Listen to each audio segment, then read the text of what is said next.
উত্তরখান মাজার রুট হয়ে আপনার হেলার মার্কেট হয়ে যে আপনার রুটটা আসছে চামুরখানের দিকে, এই চামুরখান মোড়ের আগে এই মেইন রুট, এটা মেইন রুট।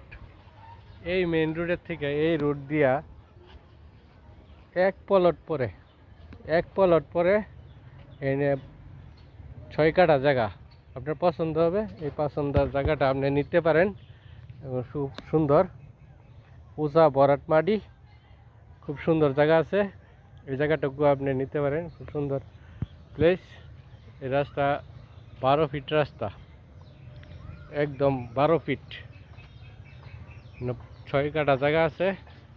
মাপ দিলে একটু কম হইতে পারে, যা বাউন্ডারি টু বাউন্ডারি যা আছে তাই নিতে পারবেন, সমস্যা নেই। ঠিক আছে, আশেপাশে যত আছে এটা বিল্ডিং করা আছে, এই যে সব কিছু আছে, পরিবেশ ভালো আছে, সব দিক দিয়ে মানানসই।